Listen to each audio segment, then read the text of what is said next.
राजकारण म्हणजे कटकारस्थान आणि खुर्चीवरची खडाजंगी. महाराष्ट्राचं राजकारण तर त्याहूनही वेगळं. इथे एक नेत्याची एंट्री झाली की दुसऱ्याचा एक्झिट नक्की मानला जातो.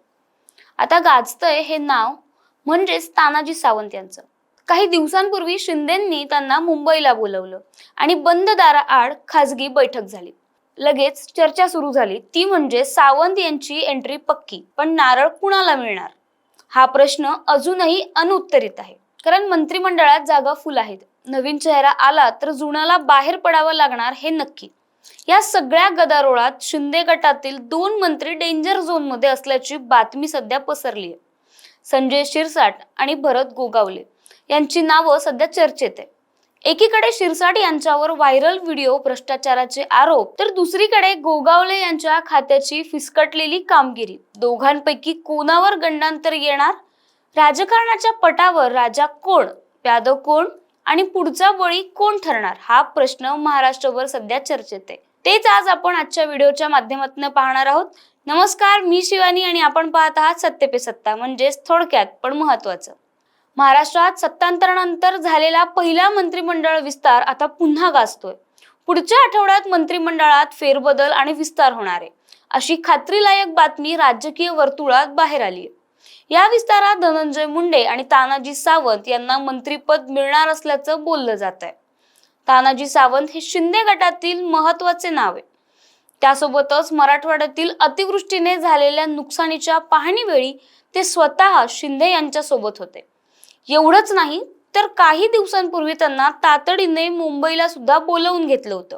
या पार्श्वभूमीवर त्यांची मंत्रिमंडळात लवकरच एंट्री होणार हे आता जवळपास ठरल्यासारखं आहे. सध्या मंत्रिमंडळातील सर्व जागा भरलेल्या आहेत.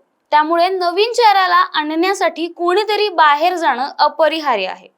इथेच सुरू होते खऱ्या अर्थाने रस्सीखेच. राष्ट्रवादी काँग्रेसचे नरहरी झिरवर यांच्या राजीनामा घेत धनंजय मुंडेंना एंट्री दिली जाण्याची चर्चा आहे. पण सावंतांसाठी कुणाचा राजीनामा घेतला जाणार यावरून मोठं राजकारण सुरू झालंय. शिवसेनेचे 2, एक म्हणजे मंत्री संजय शिरसाट आणि दुसरे म्हणजे भरत गोगावले, हे दोघंही डेंजर झोन मध्ये असल्याचं बोललं जात आहे. संजय शिरसाट यांच्यावर अलीकडेच भ्रष्टाचाराचे गंभीर आरोप झाले. सिडकोतील जमीन वाटप प्रकरणावरून विरोधकांनी त्यांना घेरलं. रोहित पवार यांनी त्यांना मुद्द्यावरून सतत शिरसाट यांना टार्गेट केले.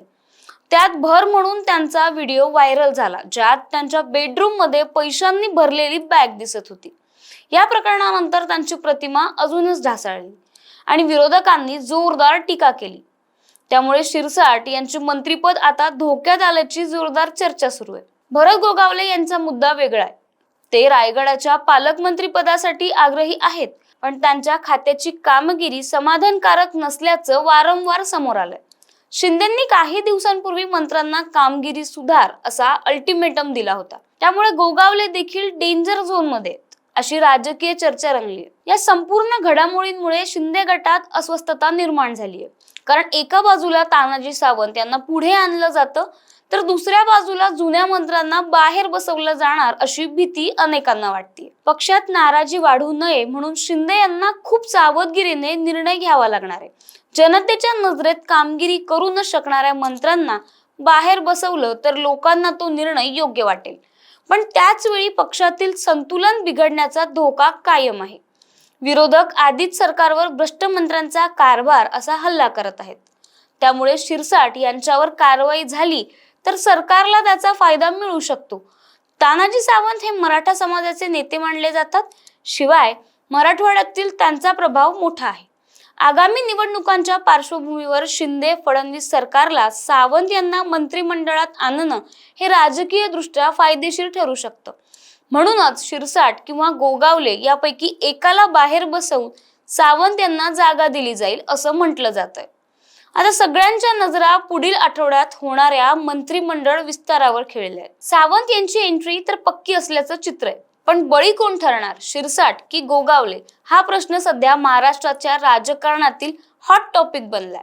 राजकारणात कुणी कायमचं मित्र नसतं आणि कुणी कायमचं शत्रूही नसतं, ही म्हण पुन्हा एकदा खरी ठरतीये. आज तानाजी सावंतांसाठी मंत्रिमंडळात जागा काढण्यासाठी चर्चेत असलेले शिरसाट आणि गोगावले हेच काही महिन्यांपूर्वी शिंदेच्या गटातील महत्वाचे चेहरे होते.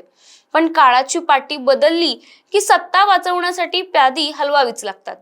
जर शिरसाट यांना भ्रष्टाचाराच्या आरोपांमुळे बाहेरचा रस्ता दाखवला तर विरोधकांना सरकारवर टीका करण्याचं हत्यार कमी होईल.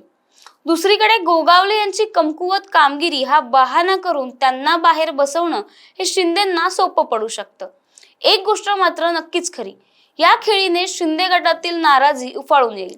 कारण ज्यांनी सुरुवातीपासून शिंदेंना साथ दिली त्यांनाच जर बाहेरचा रस्ता दाखवला गेला तर पुढे निवडणुकांमध्ये त्याचा परिणाम होणार हे निश्चित.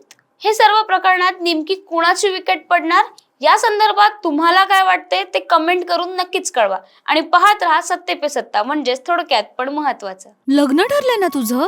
आणि हे काय? अगं मला पीसीओडीचा त्रास आहे. कधीतरी हे सासरी कळेलच ना. मग त्याच्यामुळे मुलं होण्यात अडचण येते ना. हे एकतर पीसीओडी इतका गंभीर आजार नाहीच आहे आणि त्यावर सोपा उपाय आहे. आपल्या ईशाला लग्नाआधी असाच त्रास होता.